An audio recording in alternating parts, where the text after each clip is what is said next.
સ્વાગત છે મિત્રો આપણી યુટ્યુબ ચેનલ નકોમારીસની અંદર। મિત્રો જોબની અપડેટ અને કોમ્પિટિટિવ એક્ઝામની તૈયારી કરવા માટે આજે જ અમારી યુટ્યુબ ચેનલને સબસ્ક્રાઇબ કરશો અને બાજુમાં આવતા બેલ આઇકોન પર ક્લિક કરશો। અમે કોઈ બી વિડીયો અપલોડ કરશું તમને તેની નોટિફિકેશન છે સૌથી પહેલા મળતી રહેશે। મિત્રો આજે જોઈએ ગુજરાતનો ઇતિહાસ પાર્ટ 1 ની અંદર જે તલાટી બિન સચિવાલય ક્લાર્ક આવનારી તમામ કોમ્પિટિટિવ એક્ઝામ માટે ખૂબ જ અગત્યના પ્રશ્નો જે સ્પેશિયલ પ્રશ્ન ગુજરાતના ઇતિહાસમાંથી જોઈએ આપણે મોસ્ટ એમસીક્યુ ગુજરાત ઇતિહાસ પાર્ટ 1। ગુજરાતના ઇતિહાસના મહત્વપૂર્ણ પ્રશ્નોની વાત કરીએ। એમાં પહેલા પ્રશ્નની વાત કરીએ તો ગુજરાતનો ઇતિહાસ કોણે લખ્યો હતો? ગુજરાતનો ઇતિહાસ છે કોણે લખ્યો હતો? તો પ્રાણલાલ ડોસા છે તેને ગુજરાતનો ઇતિહાસ લખ્યો હતો। ગુજરાતનો ઇતિહાસ શામાંથી મળી આવે છે, એટલે કે ક્યાંથી મળી આવે છે? તો પ્રબંધ જે ચિંતામણી અને મીરાતે સિકંદરી છે ત્યાંથી છે મળી આવેલો હતો। પ્રબંધ ચિંતામણીની છે રચના કોણે કરી હતી એવો પણ પ્રશ્ન પૂછી શકાય છે। તો મેરુ તુંગસુરી છે, મેરુ તુંગસુરી એ કરી હતી। અને પછી નેક્સ્ટ ક્વેશ્ચન જોઈએ, હડપન જે હડપન સભ્યતાના જાણીતા નગર કયા ઉત્તેક નીતિ કરાયા છે? જે હડપીય સંસ્કૃતિ હતી એને હડપન સભ્યતાના જાણીતા નગર તરીકે ઉત્તેક નીતિ કરાયા છે। કયા શહેરો છે? તો એની અંદર જે હડપીય સંસ્કૃતિ માટેની વાત કરીએ તો એમાં ધોળાવીરા કચ્છ છે, સુરકોટડા કચ્છ છે અને લોથલ છે અમદાવાદના આ છે એ હડપિયન સભ્યતા માટે જાણીતા નગરો છે। એમાં લોથલની શોધ કોણે કરી હતી એવો પ્રશ્ન છે એ આઈએમપી છે। લોથલની શોધ છે એસ.આર. રાવ એ કરી હતી, એસ.આર. રાવે કરી હતી। લોથલ છે કઈ નદી કિનારે આવેલું છે? આ પ્રશ્ન છે એક્ઝામમાં પૂછાઈ ગયેલું છે। લોથલ છે એ ભોગાવો નદી કિનારે આવેલું છે અને લોથલ અમદાવાદ જિલ્લાની અંદર આવેલું છે। લોથલ શબ્દનો અર્થ જણાવો। લોથલ શબ્દ એટલે છે લાશોનો ઢગલો। જે જૂના જમાનાની અંદર જે લાશોનો ઢગલો થયેલો હતો તેની અંદરથી નામ છે લોથલ નામ આવ્યું છે। લોથલમાંથી શું મળી આવ્યું છે? લોથલની અંદરથી મિત્રો યુગમાં હાડપિંજરો છે, મણકા બનાવવાનું કારખાનું છે, મણકા બનાવવાનું કારખાનું છે અને ડોકયાર્ડ છે એ મળી આવેલું છે। યુગમાં હાડપિંજરો છે એ લોથલમાંથી મળી આવેલા છે। માનવ હાડપિંજરની શોધ કોણે કરી હતી? માનવ હાડપિંજરની શોધ છે હસમુખભાઈ છે સાકરિયા તણે કરી હતી। રોજડી કયા જિલ્લામાં આવેલું છે? રોજડી છે કયા જિલ્લામાં આવેલું છે? રોજડી છે મિત્રો એ રાજકોટ જિલ્લાની અંદર આવેલું છે। લાખાબાવાડા અને આમરા કયા જિલ્લામાં આવેલા છે? લાખાબાવાડા અને આમરા એ કયા જિલ્લાની અંદર આવેલા છે? તો લાખાબાવાડા અને આમરા છે મિત્રો જામનગર જિલ્લાની અંદર આવેલા છે। કોટ અને પેઢમલી, કોટ અને પેઢામલી છે એ કયા જિલ્લાની અંદર આવેલી છે? કોટ અને પેઢામલી છે એ મહેસાણા જિલ્લાની અંદર આવેલું છે। સિંધુ ખીણની સંસ્કૃતિ ગુજરાતના કયા શહેરમાં છે? એ ઘોડાના અવશેષો મળી આવ્યા હતા સિંધુ ખીણની સંસ્કૃતિમાં। તેમાં સુરકોટડા છે કચ્છ જિલ્લાની અંદર છે। એમાં ગુજરાતની સંસ્કૃતિમાં જે છે એ શહેરમાંથી ઘોડાના અવશેષો મળી આવેલા હતા। ઉત્તર ગુજરાતનું ઐતિહાસિક નામ જણાવો। ઉત્તર ગુજરાત છે તેનું ઐતિહાસિક નામ છે અનર્ત પ્રદેશ છે એ તરીકે ઓળખાતું છે। અનર્ત પ્રદેશ તરીકે કોણ ઓળખાય છે? તો ઉત્તર ગુજરાત। ગુજરાતમાં શૂન્યનો આવિષ્કાર કોણે કર્યો હતો? બ્રહ્મગુપ્ત છે એ શૂન્યનો આવિષ્કાર છે એ કર્યો હતો। ગુજરાતનો પ્રમાણિક ઇતિહાસ કોના સમયથી શરૂ થાય છે? ગુજરાતનો પ્રમાણિક ઇતિહાસ છે મિત્રો ચંદ્રગુપ્ત મૌર્યના સમયથી છે એ શરૂ થાય છે। સુદર્શન તળાવ જૂનાગઢના બંધાવનાર પ્રજાપ્રિય રાજાનું નામ જણાવો। પ્રજાપ્રિય રાજા કોણ હતો? ચંદ્રગુપ્ત મૌર્ય હતો। પુષ્પગુપ્તનું નામ છે એટલે કે ચંદ્રગુપ્ત મૌર્ય છે એ રાજા એ છે પ્રજાપ્રિય રાજા હતો અને એનું સુદર્શન તળાવ છે જૂનાગઢનું બનાવેલું છે। ગિરનાર પર્વત એમાં વૈદિક યુગમાં લોકો કયા નામથી સંબોધતા હતા?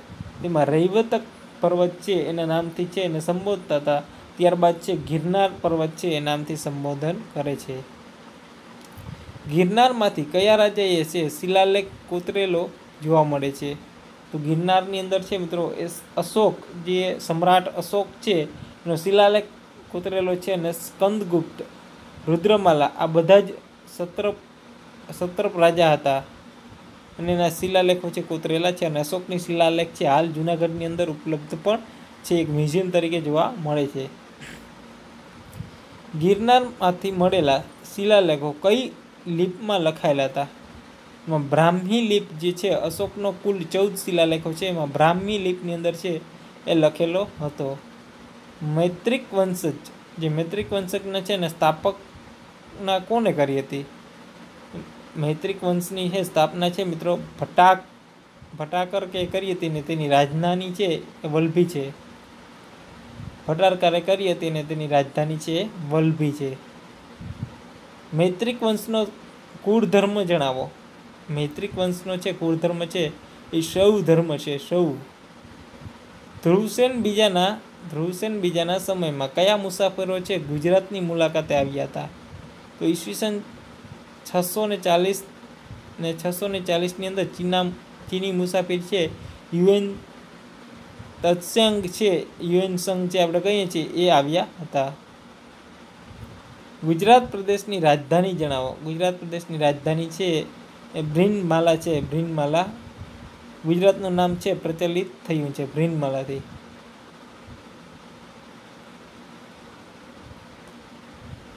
રાષ્ટ્રકૂટોની રાજધાની કઈ હતી? રાષ્ટ્રકૂટોની રાજધાની છે વડોદરા હતી, ગુજરાત. અને માન્યખેટ નાસિક હતી. કયા રાજાએ છે પારસીઓને આશ્રય આપ્યો હતો?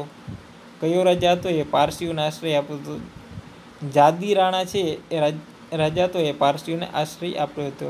ચાવડા વંશજનો સમયગાળો જણાવો. ચાવડા વંશજ છે મિત્રો ઈસવીસન 746 થી લઈ અને 942 લગન છે એ ચાવડા વંશજનું રાજ્ય હતું, જે શાસન હતું. ચાવડા વંશજનો સમય છે એક્ઝામની દ્રષ્ટિએ છે અગત્યનો રહેશે કે 746 થી લઈ અને 942 લગન છે ચાવડા વંશજે રાજ કરેલું હતું.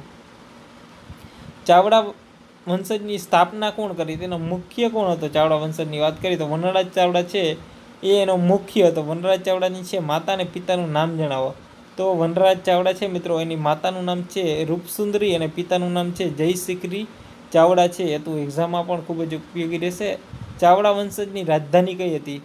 પંચાસર છે, હાલ પાટણ જિલ્લો છે, જિલ્લામાં આવેલું છે પંચાસર. એ ચાવડા વંશજની છે રાજધાની હતી. વનરાજ ચાવડાએ કયા શહેરની સ્થાપના કરી હતી? વનરાજ ચાવડે છે મિત્રો પાટણ, જે આપણે હાલ પાટણ જે જિલ્લો છે એ પાટણની સ્થાપના છે વનરાજ ચાવડાએ કરી હતી. ને હાલ પાટણની અંદર પટોળા પણ જાણીતા છે. ચાવડા વંશજનો અંતિમ રાજા કોણ હતો? સામતસિંહજી છે, સામતસિંહજી છે એ ચાવડા વંશજનો અંતિમ રાજા હતો. કયા યુગને ગુજરાતનો સુવર્ણ યુગ કહેવાય છે? સુવર્ણ યુગ તરીકેની વાત કરી તો મિત્રો સોલંકી યુગ છે ગુજરાતનો સુવર્ણ યુગ તરીકે જે વખણાય છે, સુવર્ણ યુગ તરીકે.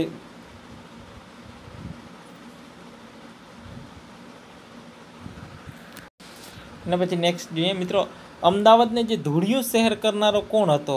કયો રાજા હતો કે અમદાવાદને ધૂળિયું શહેર કર્યું? તો જહાંગીર રાજાએ છે અમદાવાદને ધૂળિયું શહેર કર્યું હતું.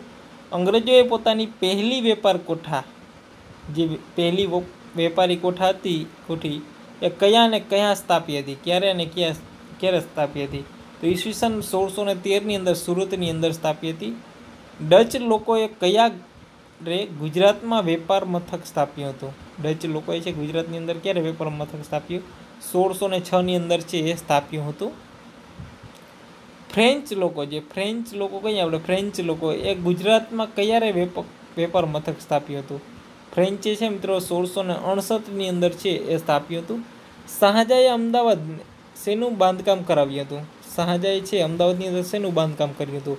તો શાહીબાગ છે, શાહીબાગ એ બંધાવ્યો હતો. અને જે મોતી શાહ મહેલ છે, મોતી શાહી મહેલ એ છે શાહજહાએ રાજા છે એ બનાવ્યો હતો. હિન્દુ પર જજડીયો આવેરો કોણે નાખ્યો હતો? જજિયા વેરો છે ઔરંગઝેબ છે એ રાજા હે હિન્દુ પર જજિયા વેરો નાખ્યો હતો. ઔરંગઝેબનો જન્મ ક્યાં થયો હતો? ઔરંગઝેબ છે મિત્રો દાહોદ જિલ્લાની અંદર જન્મ થયો હતો. ઔરંગઝેબના સમયમાં મુક્કાનો પ્રવેશદ્વાર, જે મુક્કાનું પ્રવેશદ્વાર છે એ કયું ગણાતું હતું? તો મુક્કાનું પ્રવેશદ્વાર છે મિત્રો સુરત ગણાતું હતું. કયો શાસક ગુજરાતને હિન્દનું આભૂષણ મનાતો હતો? કયો શાસક છે ગુજરાતનું હિન્દનું આભૂષણ? જો ઔરંગઝેબની વાત કરીએ તો જે હિન્દુનું આભૂષણ તરીકે મનાતો કોઈ રાજા હોય તો એ ઔરંગઝેબ છે.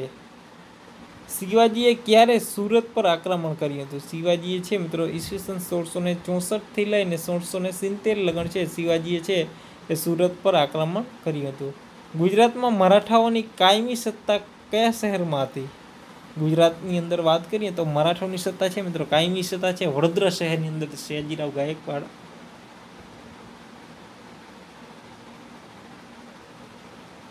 એના પછી જોઈએ વડોદરા જીતનાર પ્રથમ મરાઠા છે સરદાર કોણ હતા? એ દામજીરાવ ગાયકવાડ છે એ વડોદરાના જીતનાર પ્રથમ મરાઠા હતા. ગુજરાતમાં કયા રાજવીએ છે પ્રથમ કેળવણી ફરજિયાત બનાવી હતી? જે સયાજીરાવ ગાયકવાડ છે એનું સાચું નામ ગોપાળરાવ, જે ગુજરાતની અંદર પ્રાથમિક કેળવણી છે એ ફરજિયાત શિક્ષણ છે એ નાખ્યું હતું. સયાજીરાવ ગાયકવાડ મારફત ફરજિયાતની શૈક્ષણિક સૌપ્રથમ પ્રયોગ છે ક્યાં કર્યો હતો? અમરેલી જિલ્લાની અંદર છે સૌપ્રથમ પ્રયોગ કર્યો હતો. વડોદરાનો છેલ્લો મહારાજા કોણ હતો?